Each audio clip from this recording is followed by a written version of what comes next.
Damn, it's crazy how fast things change. Sunday it was 94 degrees, and right now it's like 52. It's actually freezing out here. I didn't realize it had gotten this cold tonight. After all the rain we've had today, we got a little bit of a respite. Um, Tomorrow, of course, is day two of OTAs for the Cowboys, and we didn't see, we weren't privy to practice today. Tomorrow, the media will be there, so there'll be a lot of clips and videos and looks and comments and everything else on how guys are looking and fitting and so on. And knock on wood, hopefully nobody gets hurt. This is as close to real practice that they can get. They can do 7-on-7. They'll have offense versus defense and things without full contact, no pads and things. But understand that guys do end up getting hurt. You know, Zach Martin's rookie year, he was pulling, coming around, and hit Sean Lee in the first day of OTAs, and Sean Lee's knee got shredded. So it's not like guys don't get hurt. I don't know if you guys saw a clip um, about a week or so ago of a Chicago Bears running back where he was just doing some drills in the gym and ended up tearing his Achilles tendon. So, guys can get injured in these things, and we hope that nobody does. But this is the real, where the rubber meets the road for the players. This is where we've got the 90 guys that start working out and trying to figure out who's going to be where. One of the good things, especially for a team like the Cowboys, is because of COVID, some things changed.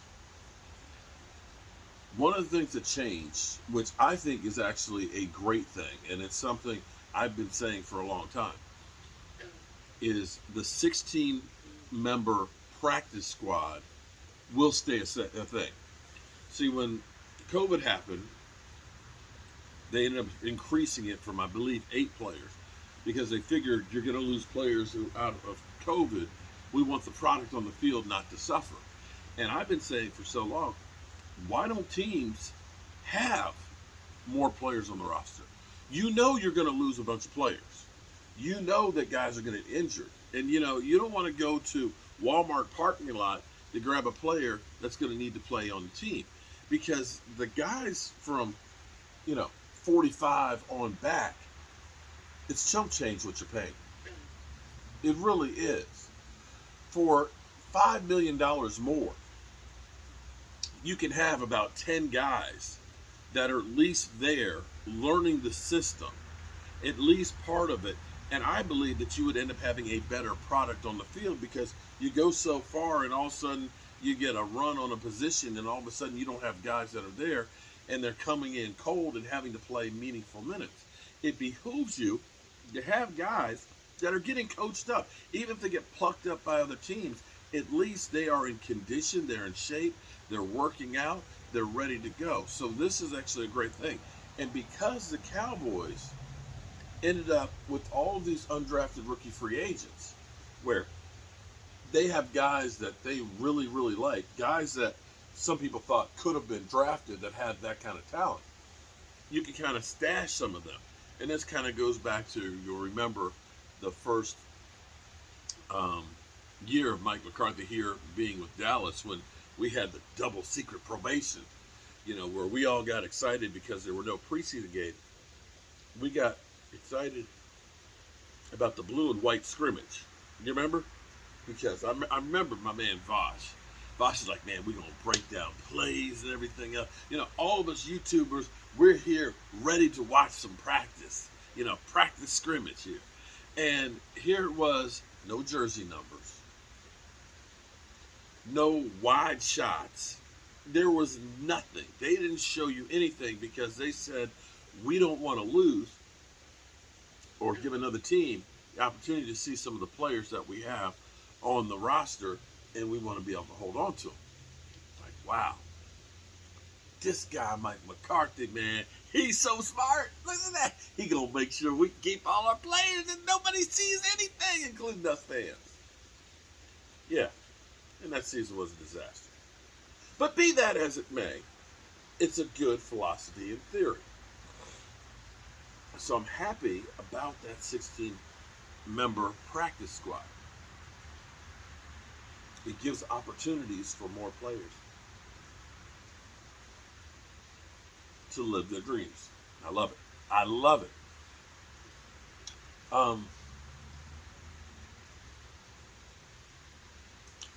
The shooting in Texas.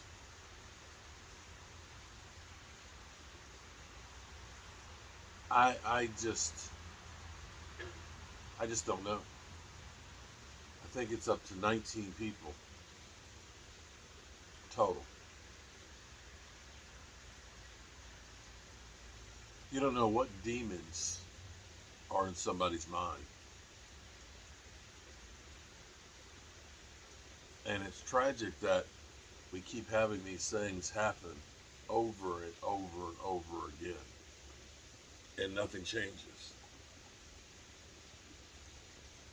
You forget about the last one because then there's a new one that happens. You know what I'm saying?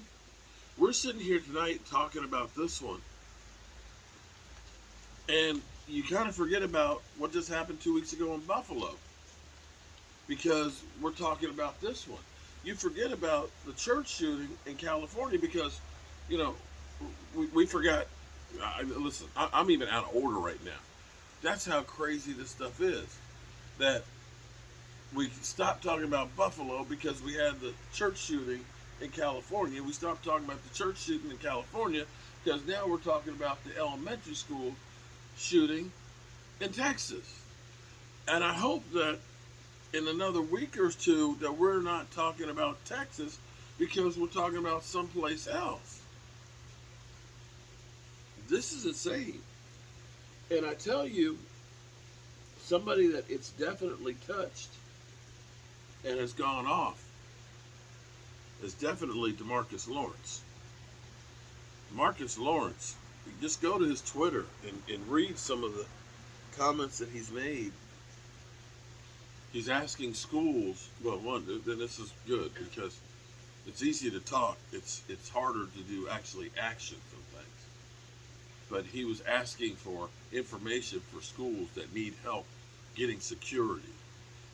He's venting, of course, about how it is we can't, we're always told there's not money. How we can't invest money to protect the ones that can't protect themselves. And to think that kids aren't safe in elementary schools, man. Dallas Cowboys made some comments and things as well. This is all we get. Is we get everybody's thoughts and prayers and, oh man, we're sorry and we're with you. If you're one of those people that have lost somebody tragically, needlessly, senselessly, they don't want your thoughts and your prayers. What they want is they want their loved ones back. They want somebody else's parents not to have to go through this thing. That's what they want. We keep dealing with this. He didn't fly in. He's right here. I'm hoping he doesn't fly in. Damn, moth to a flame. The thing is we keep dealing with the aftermath of thoughts and prayers. We feel bad. But we never deal with the problems. That's the thing that's crazy. Some things are just ridiculous because we don't take care of the actual problem that causes the problem.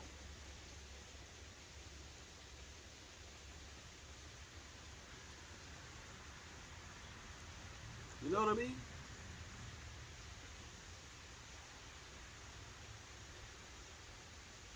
Spending all the money for the police afterwards, it seemed like it'd be better and easier to take care of the problem before you needed the police to have to be the ones to deal with this. And I don't have the answers. I don't. I wish I did, because it's heart wrenching. I'm driving up the road and I'm hearing the first reports of, first it was 2 kids dead and 13 in the hospital or something like that. And then it kept growing and growing and growing.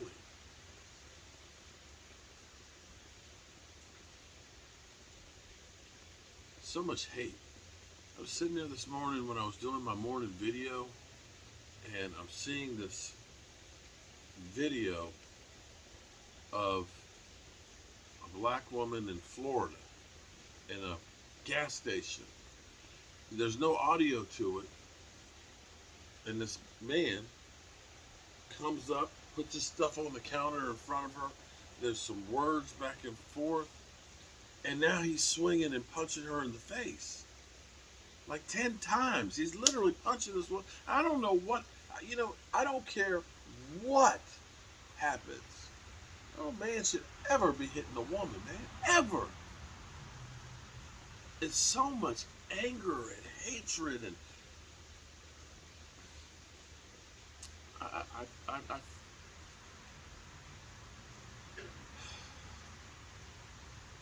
just don't know. I kid around and joke with you Eagle fans and stuff. Y'all know Philly 500 that, I'll cut him down in a minute. But I tell you what, if shit hit the fan, I got that man's back. And that's the truth. I joke around, with people about their football team and stuff. Go haul ham on them sometimes and stuff in the chats and things. But that's just not real. That's not hatred. I don't have hatred in my heart.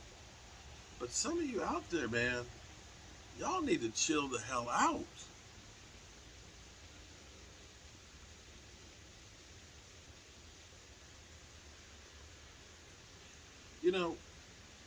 Here's the craziest thing.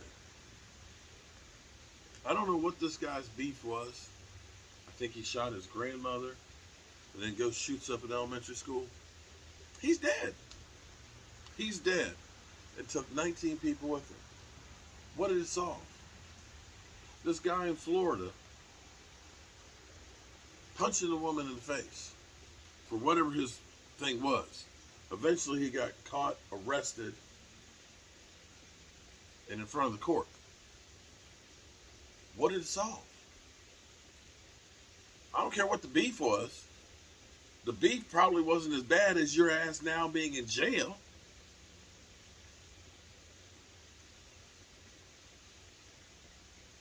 Seriously. What does it get you? It just gets you worse off. Let that shit go. Let it go.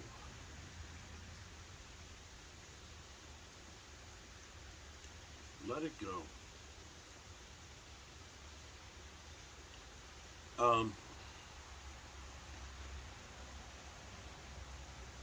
It's been a hard day.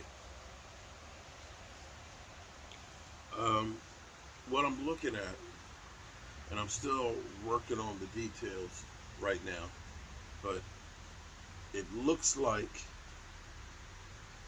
June 11th, I'll be leaving here going to Dallas, to Plano, Dallas, for Stewart. Stewart has gotten some news, and I don't want to go into too much details and things, but Stewart may be getting out of the hospital on the 15th of June and going back home.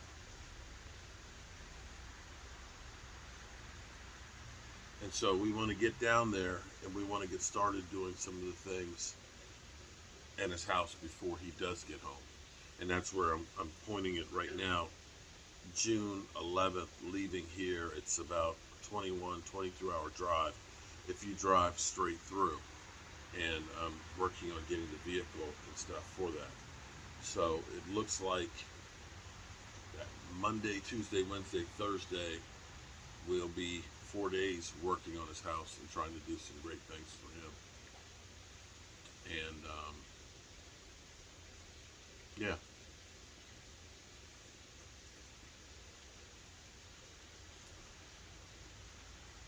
I'm trying to be a solution in the world instead of a problem.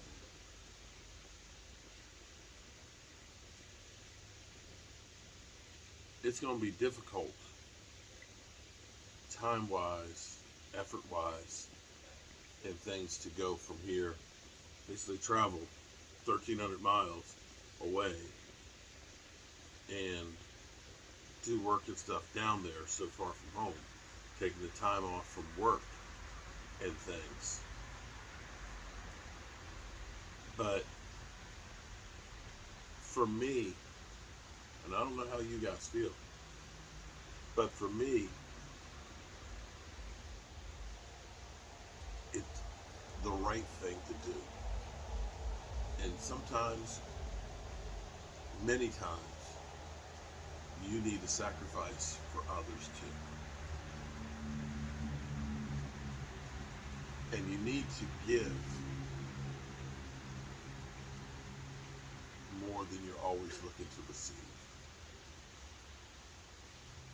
We get caught up in everyday bullshit and chasing the almighty dollar and trying to be successful and stuff that we miss out on so much. I know a lot of people that have a lot of money, money that I couldn't even dream of having. And don't get me wrong, you do need money. You do need money to make it, especially with the price of gas right now. But the things that are important are really those transactions of people, those friendships, those moments and time spent together. Yeah, that pile of money looks good and all that, but it's not the same as having a close friend.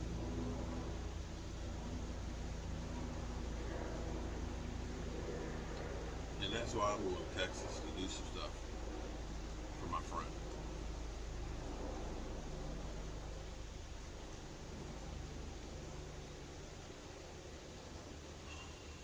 I don't mean to be a buzzkill tonight, y'all. I'm sorry. I am so sorry. But not everything in life is always perfect. And you got to be able to roll with the punches. Please, please, please, please, for God's sakes, tell the people you love. You love them. I mean that. And on a day like today, you understand why. Tomorrow is never promised. God willing, I hope I'm here to share it with you guys. And I love you.